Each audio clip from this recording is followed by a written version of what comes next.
언약궤가 돌아오다. 사무엘상 6장 1절에서 21절, 7장 1절에서 2절 말씀입니다. 여호와의 궤가 블레셋 사람들의 지방에 있은 지 7달이라. 블레셋 사람들이 제사장들과 복술자들을 불러서 이르되, 우리가 여호와의 궤를 어떻게 할까? 그것을 어떻게 그 있던 곳으로 보낼 것인지 우리에게 가르치라. 그들이 이르되, 이스라엘 신의 궤를 보내려거든 거저 보내지 말고 그에게 속건제를 드려야 할지니라. 그리하면 병도 낫고 그의 손을 너희에게서 옮기지 아니하는 이유도 알리라 하니, 그들이 이르되, 무엇으로 그에게 드릴 속건제를 삼을까 하니, 이르되, 블레셋 사람의 방백의 수요대로 금독종 5과 금쥐 5마리라야 하리니 너희와 너희 통치자에게 내린 재앙이 같음이니라. 그러므로 너희는 너희의 독한 종기의 형상과 땅을 해롭게 하는 주의 형상을 만들어 이스라엘 신께 영광을 돌리라. 그가 혹 그의 손을 너희와 너희의 신들과 너희 땅에서 가볍게 하실까 하노라.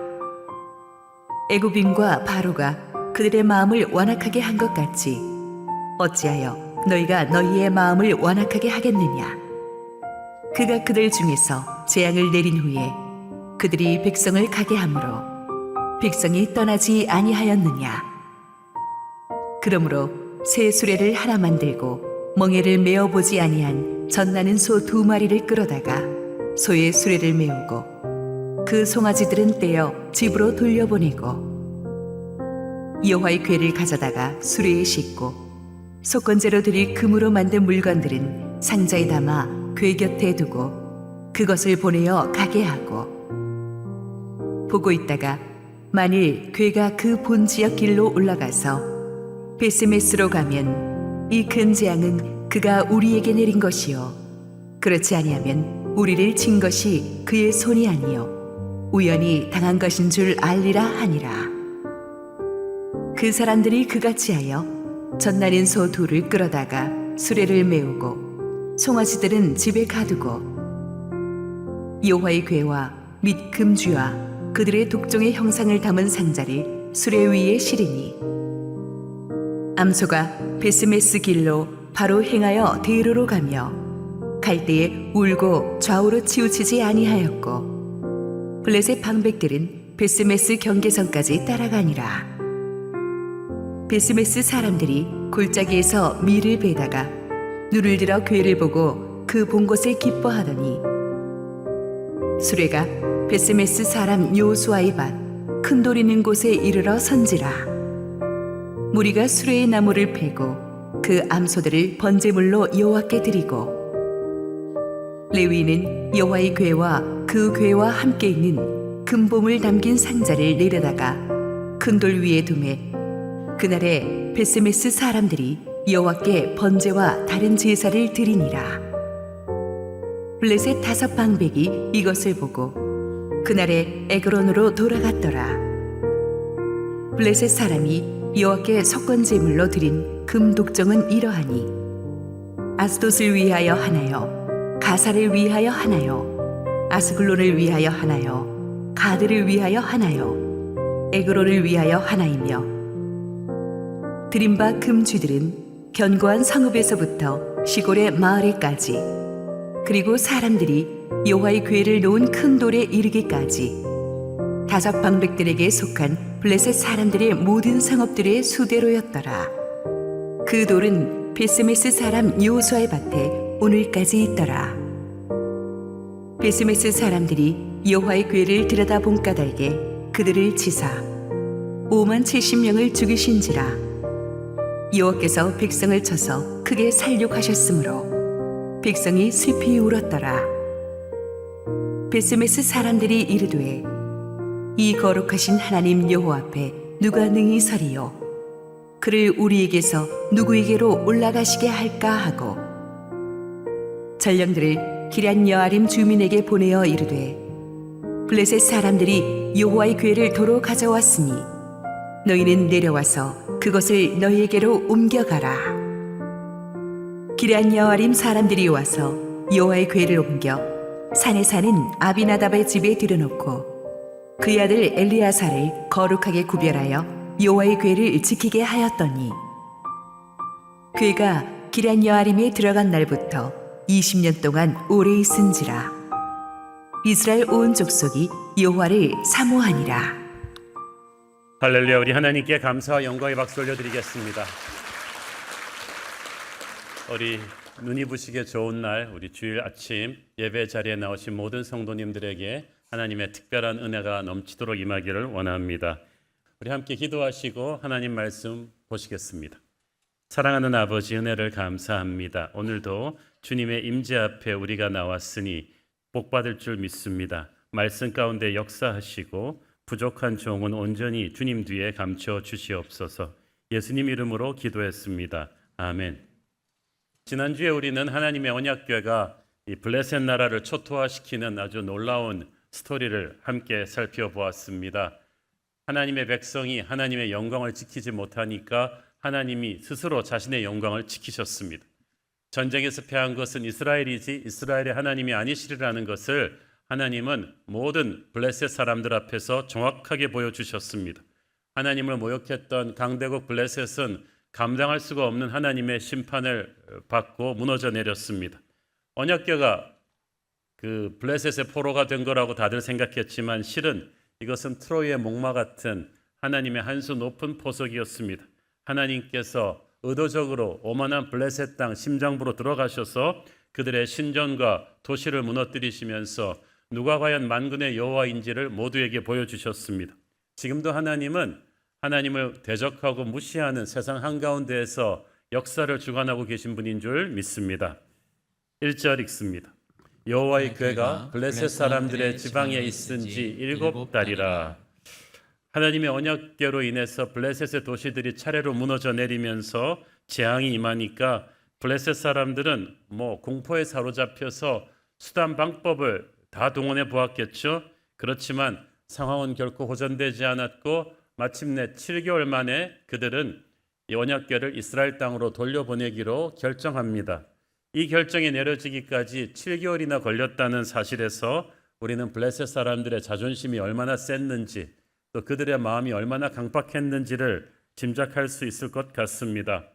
3대 도시가 전염병으로 무참하게 파괴되었는데도 이 군사 강대국 블레셋 자존심에 항복을 선언하기에는 너무너무 속이 상했던 거예요.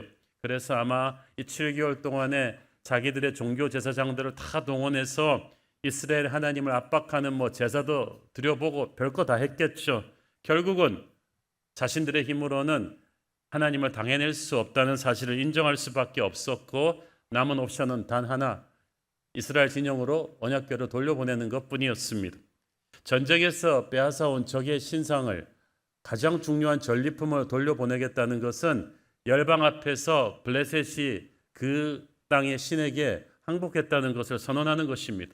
그래서 블레셋이 자존심 때문에라도 7개월을 끈 거예요. 이건 도대체 있을 수 없는 수치스러운 일이었거든요. 하지만 지금 자존심이 문제가 아닙니다. 계속 이 언약궤를 자기 땅에 두었다가는 나라가 망할 수도 있다는 것을 알았죠. 문제는 그 언약궤를 어떤 방법으로 돌려보내는가 하는 것이었습니다.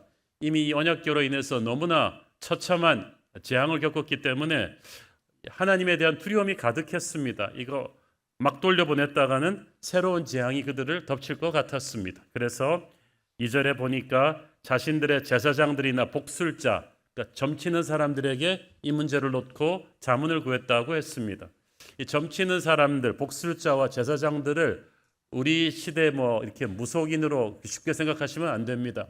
그 당시는 정치와 종교가 하나였기 때문에 국가의 중요한 결정을 내리기 전에는 반드시 이분들하고 자문을 구하는 거의 왕족에 준하는 대우를 받고 있는 국가 통치 자문 기관의 엘리트들이었던 거예요. 이들이 카운셀하기를 먼저 6절에 보니까 그 옛날 애굽을 생각해라. 애굽의 바로가 끝까지 강팍하게 이스라엘을 보내지 않다가 10가지 무서운 재앙을 받았던 걸 기억하느냐? 애굽은 블레셋도 무너뜨린 강국이었다. 그러니까 우리도 지금 빨리 결정하고 돌려보내지 않으면 애굽의 전철을 밟게 될 것이다 라는 것을 이제 얘기해 준 거예요. 자, 그런데 돌려보낼 때 그냥 보내지 말고 이스라엘의 하나님께 속건제, 길트 오퍼링을 드려야 된다. 이 속건제란 하나님의 거룩을 침범했을 때 죄를 용서받기 위해 드리는 제사입니다. 그래서 반드시 물질적인 보상을 수반해야만 했어요. 이들이 율법을 알아서가 아니라 모든 나라들이 그렇게 했습니다. 자기들의 신을 노엽게 했을 때는 그 신의 노여움을 풀기 위해서 적당한 수준의 물질적인 보상을 바치는 제사를 드렸어요. 그들은 이스라엘의 하나님의 언약궤를 탈취해온 것이 잘못된 일이라는 걸 인정하고 대가를 치르기로 했습니다. 그래서 그 당시 가장 소중한 보화였던 황금으로 이 독종과 죄의 형상을 주조해서 바쳤습니다. 그 독종은 황금으로 왜 독종을 만들었냐 하면 그들의 피부에 지금 막 전염병이 번지고 있었기 때문에 그 전염병의 악성 종기를 금으로 형상화시킨 것이고, 쥐가 또 이 전염병을 옮기는 수단이었기 때문에 그 쥐를 또 황금으로 형상화시킨 것입니다. 여기서 학자들은 블레셋을 덮친 하나님의 재앙이 쥐가 옮기는 무서운 팬데믹 패스트였을 것이다 라고 추정합니다. 그래서 이것들을 5마리씩 금독종, 금쥐를 만든 것은 블레셋의 5개 도시를 대표해서 이 속건제를 드린 거예요. 그렇게 해서 5절에 보니까 그들은 이스라엘의 하나님께 영광을 돌렸다고 했어요. 야, 블레셋이 하나님께 영광을 돌릴 정도로 그들이 완전히 항복을 선언한 것입니다. 자, 그런데 블레셋이 또 얼마나 자존심이 아직까지도 셌냐 하면 이 언약궤를 이스라엘로 돌려보낼 때 곱게 돌려보내지 않고 좀 독특한 방식을 택했습니다. 이 블레셋의 가장 북경 도시 에그론에 지금 언약궤가 있는데 에그론에서 20km만 지나가면은 이스라엘의 국경을 지난 국경 마을 베세메스가 있어요. 그 베세메스로 보내는데 수레에다 실어서 이 언약궤를 보내는데 그 보내는 방법이 좀 독특했습니다. 7절 읽습니다. 그러므로 새 수레를 하나 만들고 멍에를 메어보지 아니한 젖나는 소 2마리를 끌어다가 소의 수레를 메우고 그 송아지들은 떼어 집으로 돌려보내고. 자, 한 번도 멍에를 메어보지 않았다는 것은 태어나면서부터 지금까지 한 번도 다른 목적에 사용된 적이 없는 정결하고 흠없는 암소들을 택했다는 거예요. 그 당시 보통 다른 나라 신전에서도 드리는 가장 최고의 제물입니다. 이스라엘의 하나님께 표하는 예의이기도 했지만은 동시에 이 블레셋 사람들의 좀 교활한 의도가 담겨 있었어요. 한 번도 멍에를 메어보지 아니한 암소가 처음 보면서 서로 보조를 맞춰가지고 마부가 없이 멍에를 메고 베세메스까지 20km 떨어진 거리로 수레를 끌고 간다는 것은 불가능한 일입니다. 그렇잖아요. 마부도 없이. 뭐 테슬라 자율주행도 아닌데 말이죠. 이 블레셋 사람들이 아직 젖나는 소 2마리, 그러니까 암소 중에서도 송아지를 방금 출산한 암소 2마리를 택해서 수레를 끌게 했다는 것은 상식적으로 이해할 수가 없는 선택입니다. 왜냐하면 새끼를 낳고 떼어놓은 지 얼마 안 됐기 때문에 아직도 젖이 흐르는 암소가 떠나가면은 집에 갇힌 송아지들은 어미소가 그리워서 울었겠죠. 그러면 어미새들은 가다가 송아지 울음소리를 듣고 멈추거나 돌아오게 돼 있습니다. 10중 8구 그렇습니다. 그런데 그 어미소들이 자기 송아지들이 우는데도 돌아보지도 않고, 그리고 처음 가보는 베세메스 길을 마부도 없이 한 번도 멍에를 메고 끌어본 적이 없는 암소들이 끝까지 가서 베세메스까지 제대로 간다. 이것은 이렇게 된다면 이스라엘의 하나님이 이 모든 재앙을 우리에게 내리신 것이 맞다. 이게 안 된다면 우리에게 당한 재앙은 우연이지 이스라엘의 하나님에게 당한 게 아니다. 이게 블레셋의 아주 유치한 마지막 자존심이었어요. 그만큼 그들은 하나님의 권능에 자기들이 졌다는 것을 부인하고 싶었던 거예요.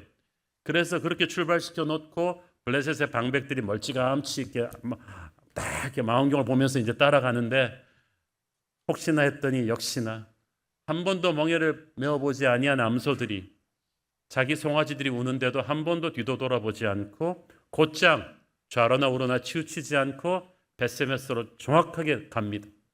이걸 보면서 블레셋의 방백들은 기가 찼죠. 이스라엘의 하나님은 역시 하나님이셨어요. 그렇게 해서 언약궤는 7개월 만에 국경을 넘어서 다시 이스라엘 땅으로 돌아오게 되었습니다. 13절 읽습니다. 베세메스 사람들이 골짜기에서 밀을 베다가 눈을 들어 궤를 보고 그 본 것을 기뻐하다니. 자, 언약궤를 떠나보내는 블레셋 입장에서는 너무나 비참하게 심정이었죠. 자존심이 무너진. 그렇지만 이스라엘에 있어서는 축제죠. 7개월 전에 블레셋과의 전쟁에서 패배한 뒤에 언약궤를 블레셋에게 탈취당한 사건을 모르는 이스라엘 백성은 한 명도 없었어요. 하나님의 임재를 상징하는 언약궤를 뺏겼기 때문에 전쟁에 진 것보다도 그게 더 슬펐어요. 국가적으로 완전 초상집이었어요. 이제 하나님의 임재가 우리를 떠났구나. 하나님도 블레셋의 포로가 되신 것인가? 이제 우리는 어떻게 살아야지? 국가적으로 총체적인 패배감에 빠져 있었는데 들려오는 소문에 의하면 언약궤가 옮겨지는 블레셋 도시마다 무서운 전염병이 들이닥치고 있다는 소문을 들었어요. 그래서 블레셋이 이 언약궤를 두고 어쩔 줄 모른다는 소문이 일파만파로 이스라엘 땅에도 들려오지 않았겠어요? 그래서 다들 혹시 언약궤가 다시 우리에게로 돌아오지 않을까라는 소망을 품고 있던 차에 국경마을 벳세메스에서 자기들 영내로 언약궤가 실린 수레가 들어오는 것을 보게 된 거예요. 언약궤가 어떻게 생겼는지 율법을 통해서 많이 들었기 때문에 모두가 딱 보고 알았어요. 마침 추수철이었습니다. 들판에서 밀을 베려고 수많은 사람들이 나와 있다가 이 벳세메스 사람들이 막 믿을 수 없다는 듯이 함성을 지르며 기뻐했습니다. 마치 월드컵 우승한 자국팀을 반기는 인파처럼 달려나왔어요. 그리고 그렇지만 아무도 언약궤를 건드리지는 못했어요. 언약궤가 실린 수레가 멈춰서는 때까지 기다려야만 했습니다. 여호수아라는 사람의 밭에 큰 돌 앞에 멈춰섰습니다. 하나님이 멈춰세우게 한 거죠. 우리는 여호수아가 어떤 사람인지 모릅니다만은 이름 하나는 기가 막히게 지었죠. 저는 하나님이 기뻐하는 사람이었다고 믿습니다. 그렇지 않고는 하나님의 임재를 상징하는 언약궤가 잠시라도 아무 집에나 멈출 수는 없는 거잖아요. 평소 하나님을 예배하는, 하나님을 귀하게 생각하는 경건한 사람이었겠죠. 저는 저와 여러분의 집이 하나님의 임재의 언약궤가 멈추고 싶은 그런 하나님이 기뻐하는 그런 집이 되기를 원합니다. 벳세메스의 레위인 제사장이 비로소 언약궤를 수레에서 내립니다. 율법에 의하면 언약궤는 레위인만이 운반할 수 있었거든요. 블레셋 사람들은 그런 거 모르고 소각끄는 수레로 운반하게 했지만 모르고 한 짓이니까 하나님이 봐주셨어요. 어쨌든 그 레위인 제사장의 인도로 벳세메스 사람들은 율법에 명한 대로 언약궤 앞에서 번제물을 드리고 예배를 드렸습니다. 왜 이 번제물을 드리며 예배를 드리냐 하면 이것은 하나님과의 관계를 회복하는 예배였어요. 언약궤가 돌아온 것은 하나님이 자신들과의 부서진 관계를 회복하고자 하시는 마음이었다는 걸 아는 거죠. 이 화목제는 어린 양의 피로 번제물로 드리는 예배입니다. 우리의 죄로 인해서 하나님과의 관계가 부서졌을 때 우리는 예수님의 십자가 보혈의 은혜로 하나님께 나아갈 수 있습니다. 언약궤가 여호수아 집 앞에 그냥 그 밭에 큰 도리에 그냥 앉혀졌어요. 참 천하보다 귀한 하나님의 임재 언약궤를 어떻게 이렇게 들판에 그냥 자연석 같은 돌 위에 모실 수가 있는가? 하나님의 임재는 화려한 인간이 만든 시스템에 놓이는 것이 아닙니다. 모세에게도 그냥 광야의 평범한 불타는 떨기나무 속으로 하나님의 영광이 임했잖아요. 우리가 진정으로 하나님의 임재를 겸손히 사모한다면 하나님께서는 들판의 돌처럼 보잘것없는 우리의 인생 가운데로도 임하실 줄로 믿습니다. 블레셋의 방백들이 멀찌감치 이 언약궤가 실린 수레를 따라왔다고 했죠. 그런데 벳세메스까지 왔는데도 돌아가지 않고 있다가 벳세메스 사람들이 언약궤를 내려놓고 하나님께 제사를 드리는 것까지 본 뒤에야 블레셋으로 다시 돌아갔습니다. 왜 그랬겠어요? 이 사람들은 언약궤를 대하는 이스라엘 백성들의 모습을 보고자 원했어요.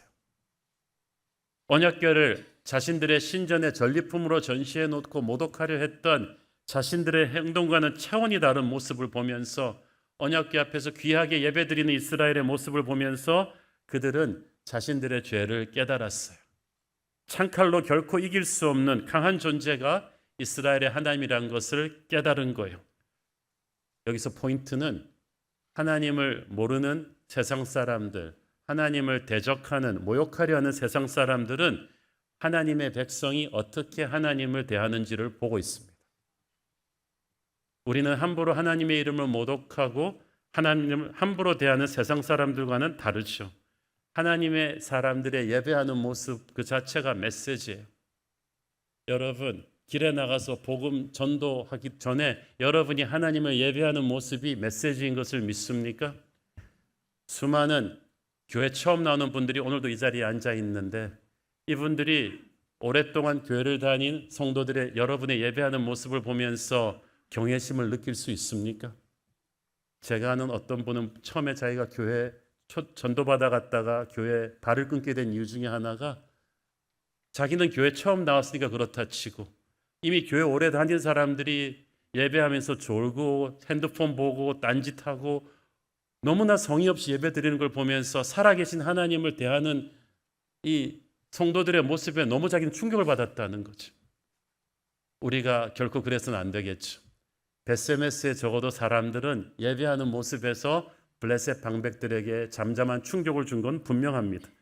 우리가 하나님을 귀하게 대하면 세상 사람들이 하나님을 어려워하게 될 것입니다. 그렇게 해서 블레셋의 손에 넘어간 지 7달 만에 이스라엘로 다시 언약궤가 돌아옵니다. 블레셋이 하나님 앞에 항복한 거죠. 하나님은 스스로의 영광을 지키셨습니다. 자, 그런데 거기까지는 좋았는데 여기서 뜻밖의 상황이 발생했어요. 19절 읽습니다. 베세메스 사람들이 여호와의 궤를 들여다본 까닭에 그들을 치사 5만 70명을 죽이신지라. 여호와께서 백성을 쳐서 크게 살육하셨으므로 백성이 슬피 울었더라.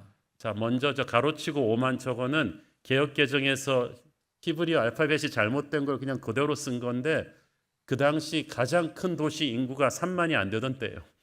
그러므로 저 조그만 시골 마을에서 5만 70명이 죽을 리가 없고 저 히브리어 알파벳 표기로 저 5만짜리는 없는 거로 보시면 되고요. 70명입니다. 근데 70명도 그 시골 동네에서 아주 많이 죽은 거죠. 베세메스 사람들이 이렇게 예배까지 잘 드려놓고 왜 이렇게 됐냐 하면은 조금 여러분이 문화적인 맥락을 아셔야 돼요. 그 이스라엘의 언약궤는요, 실로에 있는 중앙성서 성막 안에서도 지성소에 딱 들어가 있습니다. 광야 시절 때는 언약궤가 앞장서서 행군을 하기 때문에 모두가 볼 수 있었지만 사사시대 수백 년 동안은 실로 안에 딱 성막 안에 지성소에 앉아 있었고 1년에 한 번 대제사장만 들어가서 예배하고 볼 수 있는 것이기 때문에 일반 이스라엘 사람들은 볼 일이 없어요. 그런데 7개월 전에 전쟁으로 인해서 그게 성막 밖으로 나왔고 그게 블레셋에게 탈취됐다가 왔기 때문에 처음으로 보는 거예요. 그러니까 이스라엘 사람들한테는 이거는 거의 BTS 눈앞에서 보는 것보다 훨씬 더한 엄청난 그 센세이션이란 말이에요. 그러다 보니까 흥분해가지고 말이죠. 여기서 들여다봤다는 건 그냥 본 게 아니에요. 그냥 동네 잔치 구경 난 것처럼 와서 야 이거 언약궤야 그러면서 막 만져보고 막 달려든 것인데 하나님께서는 모세를 통해 오래전에 언약궤를 얼마나 조심스럽게 대해야 되는지 알려주신 바 있습니다. 민수기 4장 20절. 그들은 잠시라도 들어가서 성소를 보지 말라. 그들이 죽으리라. 여기서 들어가서 본다는 것은 진정으로 예배하러 들어간 게 아니라 구경 삼아 들어갔다. 무슨 말이냐 하면 장난처럼 하나님을 대하지 마라. 구경거리로 나오지 말라는 거죠. 예배는 쇼가 아니다. 하나님은 사랑이시지만 또 거룩이시라는 것. 하나님의 백성일수록 하나님을 함부로 구경거리 취급해서는 안 된다는 거죠. 이날 베세메스 사람들이 70명이 죽은 사건은 보통 사건이 아닙니다. 블레셋 땅에서 이보다 훨씬 많은 사람들이 죽어나갔지만 하나님을 몰라서 하나님을 모독한 블레셋 백성들이에요. 근데 여기는 하나님을 아는 하나님의 백성들의 땅이란 말이죠. 이 사건이 주는 교훈은 무섭습니다.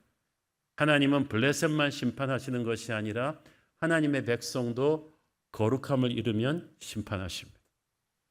여러분 구약성경 신약성경 보세요.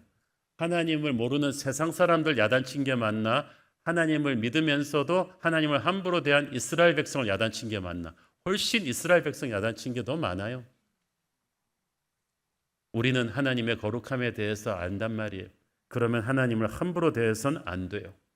그래서 죽은 건 70명이지만 하나님은 이 사건을 통해서 이스라엘 백성들 모두의 마음속에 있는 영적인 무례함을 죽이신 것입니다. 신약 성경에서 아나니아 삽비라 죽이신 것처럼 베스메스 사람들은 너무나 말씀을 들은 지가 오래됐어요. 거룩을 체험한 지가 오래되었어요. 그러다 보니까 세상 우상 대하듯이 함부로 하나님을 대하다가 이렇게 된 거죠. 우리도 세상의 문화에 너무 익숙해지면 하나님을 대할 때 그렇게 함부로 할 수가 있는 거죠. 우리는 예수님의 십자가 보혈의 은혜로 인해 살아있는 거지, 우리도 베세메스 사람들처럼 우리가 행한 대로라면 하나님 함부로 대하다가 죽을 수가 있다는 거죠. 그래서 우리는 예수님의 보혈의 은혜 속에서 늘 우리 자신을 돌아봐야 되는 줄 믿습니다. 이 베세메스 사람들이 너무나 큰 두려움에 사로잡혀서 이 언약궤는 우리가 함부로 다룰 수 있는 게 아니구나. 그래서 옆에 동네 기랏 여아림이라는 곳으로 언약궤를 옮겨가게 합니다. 10장 1절 읽습니다. 기랏 여아림 사람들이 와서 여호와의 궤를 옮겨 산에 사는 아비나답의 집에 들여놓고 그의 아들 엘리야사를 거룩하게 구별하여 여호와의 궤를 지키게 하였더니, 이 기랏 여아림은 베세메스보다 여러모로 볼 때 더 큰 성읍이었던 것 같고 언약궤를 다룰 수 있는 경건한 제사장들의 시스템이 훨씬 더 좋았던 것 같습니다. 그래서 거기서 요청을 받고 직접 사자들이 와서 언약궤를 옮겨갔습니다. 이 언약궤를 옮겨가는 것은 레위인들만 할 수 있다 그랬죠. 레위인 남자들이 왔을 텐데 이 기랏 여아림이 베세메스보다 450m 더 높은 지역에 위치해 있어요. 그날은 조명이 밤에는 없으니까 낮에 왔을 텐데, 여러분 낮에 이스라엘 성지순례 가신 분들은 아시겠지만 무지 덥습니다. 밖에 나가서 한 100m만 걸어도 땀이 비같이 흘러내리는데 그 450m 높이의 언덕길을 남자들이 언약궤를 메고 올라가는 거 쉽지 않았을 것입니다.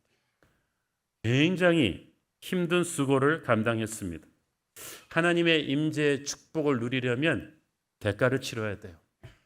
땀 흘려 수고함이 있어야 됩니다.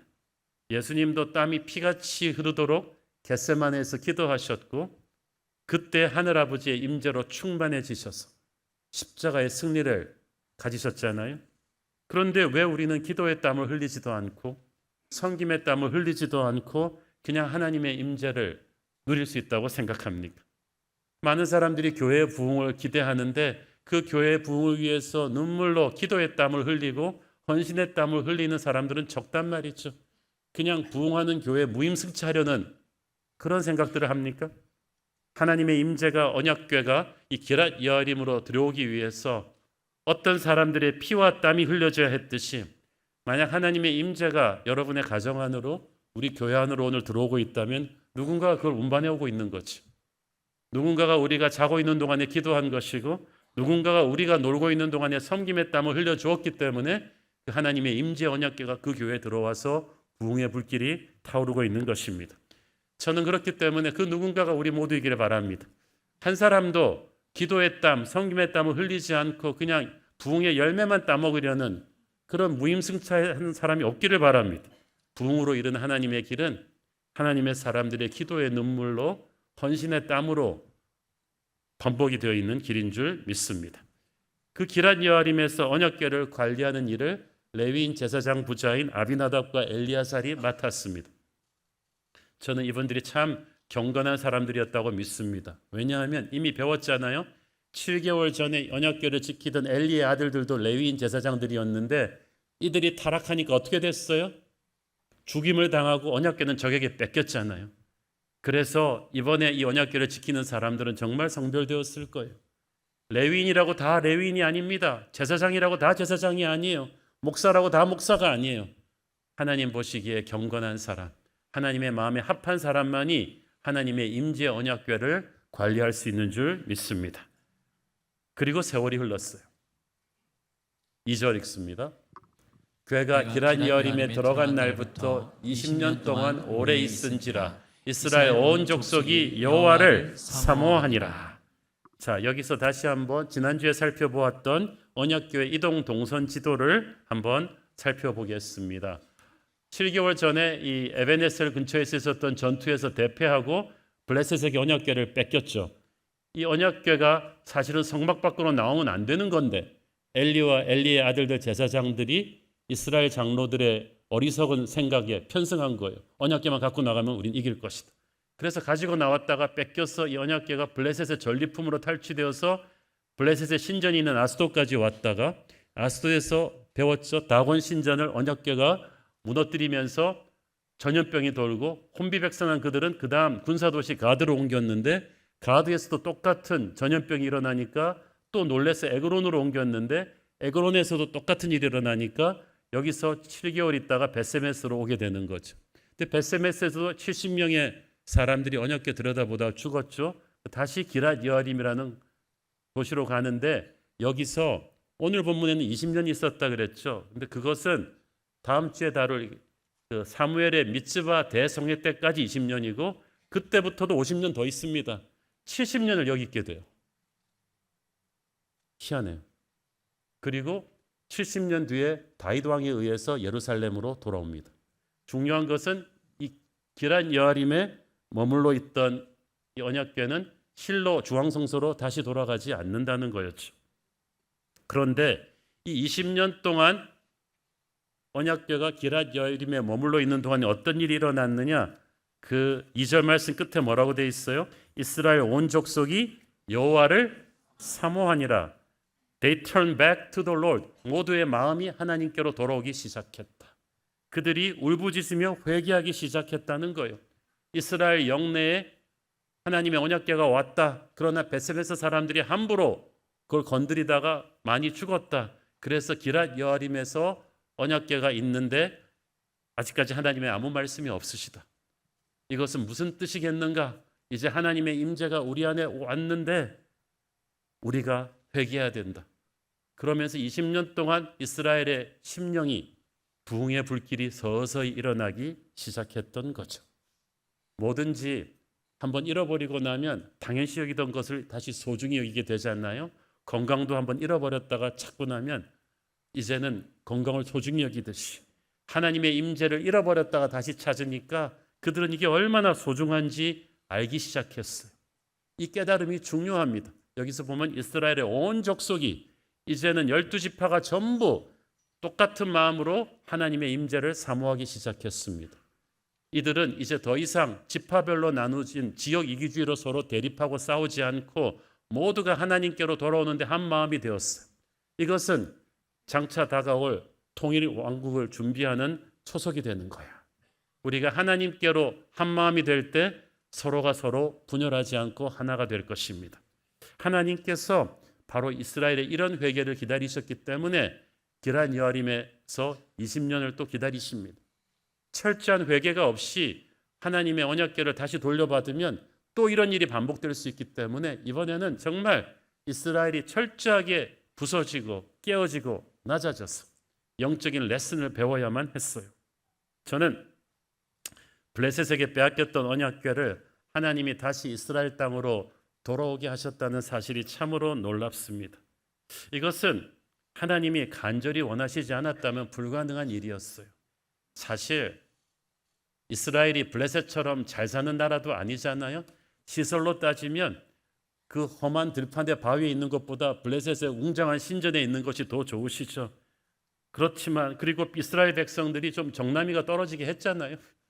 우상 숭배를 일삼으며 하나님의 마음을 많이 아프게 했는데도 하나님은 그 이스라엘 땅으로 다시 돌아오기를 원하셨다. 자식이 아무리 속을 썩여도 부모는 차마 자식을 버리지 못합니다. 베스메스 시골 마을에 보잘것없는 바위라 할지라도 하나님은 하나님의 백성들에게 돌아오고 싶어 하신다. 교회가 잘못한 일이 많고 하나님의 영광을 땅에 떨어뜨리고 무너졌어도 하나님의 임재는 아직도 교회로 돌아오고 싶어 하십니다. 하나님의 자녀들을 끝까지 버리지 않으시고 다시 회개하고 돌아올 수 있는 기회를 주고 싶어 하십니다. 여러분이 잘못하고 사고쳐서 하나님의 임재가 떠났다 할지라도 여러분은 하나님의 그 마음을 잊지 말기를 바랍니다. He wants to come back to you. 하나님은 다시 여러분에게 돌아오고 싶어 하십니다. 그런데 아까 말씀드렸듯이 언약궤가 이스라엘 땅으로는 들어왔지만 원래 있던 실로로는 돌아가지 않습니다. 영원히 돌아가지 않습니다. 실로가 어떤 곳입니까? 여호수아의 정복 전쟁 이후 수백 년 동안 이 언약궤가 있었기 때문에 이스라엘의 정치 종교의 중심이 되었던 곳이에요. 이스라엘이 매년 실로에 와서 절기를 지키며 성막에서 예배를 드릴 수 있는 거룩한 땅이 되었던 것은 바로 언약궤가 그 중간에 있었기 때문이에요. 그런데 실로가 타락했어요. 실로의 제사장인 레위와 레위의 아들들이 부패하고 타락하니까 하나님의 진노하심이 컸어요. 그들은 언약궤를 승리 아이콘으로 이용해 먹으려는 이스라엘 장로들과 야합해가지고 꺼내서는 안 되는 언약궤를 실로 성막 밖으로 꺼내서 전쟁터로 가지고 갔어요. 적에게 패하고 그 언약궤를 뺏겼잖아요. 만약 하나님이 자신의 영광을 위해 스스로 싸우지 않으셨더라면 결코 언약궤는 이스라엘 땅으로 돌아오지 못했을 거예요. 그래서 하나님은 실로로 다시 돌아오지 않겠다고 하십니다. 왜? 하나님을 하나님으로 대하지 않은 땅에 돌아가지 않겠다는 거예요. 언약궤는 단순한 종교적인 상징물이 아닙니다. 하나님의 임재입니다. 이스라엘은 언약궤만 있으면 하나님이 우리 편이 되실 것이다 라고 생각했지만 하나님은 너희가 회개하지 않는다면, 거룩을 잃어버린다면 언약궤가 있어도 나는 너와 함께하지 않는다고 하십니다. 타락한 엘리의 아들들을 다 죽이셨어요. 이가봇 하나님의 영광의 임재가 그들을 떠났습니다. 그래서 실로를 떠나왔던 언약궤가 블레셋을 초토화시킨 뒤에 이스라엘 땅 베세메스에서도 함부로 언약궤를 대하는 하나님의 백성들도 죽이시고 기란 여아림에 오랫동안 머물게 됩니다. 이것은 하나님의 임재는 어떤 특정한 건물이나 땅이나 인간의 시스템에 갇히지 않겠다는 거예요. 우리는 하나님을 조종할 수가 없어요. 함부로 다룰 수가 없어요. 우리가 하나님한테 맞춰야지 하나님이 우리한테 맞출 수가 없어요. 우리가 하나님을 순종하는 것이지 우리가 하나님을 부릴 수 있는 게 아니에요. 전에 언약궤가 있던 실로는 약속의 땅을 정복했던 여호수아의 지파 에브라임 땅입니다. 실로가 거기에 있었기 때문에 에브라임은 이스라엘에서 가장 강성한 지파였어요. 모두가 에브라임의 리더십을 구했는데 실로가 타락하면서 언약궤가 실로를 떠나면서 하나님의 임재가 실로를 버렸잖아요. 그때부터 이스라엘의 영적 중심지였던 실로가 가라앉기 시작합니다. 세월이 지나면서 완전히 폐허가 되었고 실로가 있던 에브라임은 영적인 영향력을 잃어버립니다. 하나님의 임재가 떠나면 그렇게 되는 거죠. 여러분이 과거에 아무리 잘 나갔더라도 몇 대째 크리스천 집안이라고 한들, 어떤 직분자라고 한들, 아무리 돈 많고 권력이 있다고 한들 아무것도 아닙니다. 하나님의 임재가 떠나면 우리는 아무것도 아닌 존재인 줄을 믿습니다. 실로를 버리신 하나님께서는 이제 새로운 시대를 준비하고 계셨습니다. 다시 언약궤가 도착한 땅 베세메스, 그리고 그 뒤에 20년, 70년을 머무르는 기랏 여아림은 유다 지파의 땅이에요. 언약궤가 이곳으로 왔다는 것은 이제 하나님의 통치가, 그 임재의 기름 부으심이 에브라임에서 유다로 옮겨진다는 메시지죠. 하나님의 선수 교체가 무섭지 않습니까? 사무엘이 훗날 유다의 아들 다윗을 왕으로 기름 부어 세우잖아요. 이 다윗이 오랜 세월이 지나 왕이 되자마자 한 결정은 언약궤를 예루살렘으로 모셔오는 것이었습니다. 그래서 그 결정으로 하나님 나라의 중심이 에브라임의 실로에서 유다의 예루살렘으로 옮겨지는 거예요. 역사가 바뀌었어요. 여러분, 하나님의 임재를 여러분의 가슴에 안을 때 여러분이 역사의 중심이 되는 거죠. 여러분이 아무리 잘났어도 하나님의 임재를 가볍게 여기고 놓아버리면 우리는 아무것도 아닌 게 되는 거예요. 다윗은 그래서 위대한 사람인 거죠. 그가 하나님의 마음을 아는 사람이었다고 했잖아요. 영적인 우선순위가 분명해요. 왕이 되자마자 언약궤부터 가져와라. 그게 가장 중요하다. 사울은 왕 되자마자 기념비부터 세웠는데 다윗은 왕 되자마자 언약궤 가져와야 돼요. 그 결정이 선포되자마자 온 백성이 환호성을 올렸어요. 아, 맞다. 그게 우리가 지금 필요한 거구나. 우리에게 영적인 회복이 필요하구나. 기도가, 예배가 살아야 되는구나. 하나님의 임재가 우리 가운데로 돌아오셔야지 이 나라가 살겠구나. 다윗이 그걸 하는구나. 그래서 다윗은 예수님을 상징하는 왕인 거야. 구약 성경에서 예루살렘은 신약 시대의 주님의 몸된 교회를 상징합니다. 회복된 예루살렘으로 언약궤를 모셔겠다는 다윗의 결정은 침체된 가정 안으로 교회 안으로 하나님의 임재를 모셔오겠다는 예수 그리스도의 은혜예요. 왕이 된 다윗은 돈과 권력을 손에 쥐었고 국민의 지지도도 한 몸에 받았지만 그거 아무것도 아니라는 걸 알았어. 가장 중요한 것은, 내 생에 가장 귀한 것은 하나님의 임재. 그래서 다윗을 하나님이 좋아하시는 거죠. 여러분, 우리 인생도 가정도 교회도 나라도 마찬가지예요. 돈 많은 거 아무 소용없어요. 학벌 좋은 거 아무 소용없어요. 하나님의 임재가 충만하지 않다면 속빈 강정과도 같습니다. 하나님은 식욕 없는 사람에게 억지로 먹이시지 않아요. 하나님의 임재를 갈망한다면 하나님의 임재가 여러분에게 임할 거예요. 부흥을 원한다면 부흥을 갈망해야 돼요. 생각해 보세요. 왜 블레셋으로부터 다시 돌아온 언약궤가 실로로 다시 돌아가지 않았을까요? 이스라엘이 생각하던 그들의 삶 중심으로 한 번에 쑥 들어오지 못하고 초라한 변방의 국경마을 기랏 여아림에 그토록 오래 머물러 계셔야 했을까요? 그것은 하나님의 임재를 맞이할 이스라엘 사람들의 심령이 아직 준비되지 않았기 때문이에요. 자, 여러분 간단하게 생각해 보세요. 여러분 어떤 집에 가서 거하고 싶으세요? 우리는 첫째, 깨끗한 집에 들어가기를 원합니다. 더럽고 냄새나고 어질러진 집에 들어가기 싫어요. 둘째, 우리를 사랑하고 웰컴하는 집에 들어가고 싶어요. 아무리 화려하고 좋은 집이라도 집주인이 막 눈 홀리고 쌀쌀하게 대하고 들어가고 싶어요? 하나님은 어떤 집에 들어오기를 원하시겠어요? 하나님은 첫째 깨끗한 집에 들어오고 싶어 하십니다. 하나님의 백성도 마찬가지예요. 하나님의 백성의 땅 이스라엘에 들어오셨는데도 왜 가운데로 들어오지 못하고 변방 기랏 여아림에 머물러 계십니까?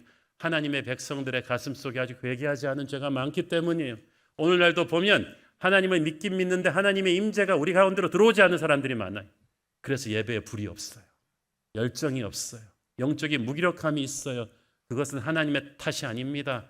하나님의 임재는 우리에게로 돌아오고 싶어 하는데 우리 안에 회개하지 않은 죄가 너무 많아요. 오늘 결단하고 하나님의 임재의 충만함을 막는 회개하지 않은 죄들을 회개합시다. 회개하면 하나님이 기쁘게 들어오십니다. 둘째, 하나님을 기뻐해야 돼요. 사모해야 돼요. 예배 시간에 눈이 반짝반짝 나야 돼요. 기도의 시간에 정신을 바짝 차려야 돼요. 하나님을 웰컴하면 하나님은 그곳에 오십니다. 여러분은 하나님을 사랑합니까? 미지근적적한 차지도 덥지 않은 열정으로는 하나님을 맞아들일 수가 없어요. 세상 그 무엇보다도 하나님의 임재가 우리 가운데로 들어오기를 사모하십시오. 특별히 여러분의 인생이 지금 위기를 지나고 있다면, 몸이 망가져 있고 관계가 부서져 있고 가정이 무너져 있고 자식들이 부모가 컨트롤할 수 없는 반항의 시기로 가고 있다면 여러분에게 하나님의 임재가 필요합니다. 하나님의 임재가 여러분의 가정으로 들어와야 돼요. 오늘 한국교회 안으로 하나님의 언약궤가 쑥 들어오셔야 됩니다. 변방의 가장자리에 하나님의 언약궤를 안치해서는 안 되는 거예요.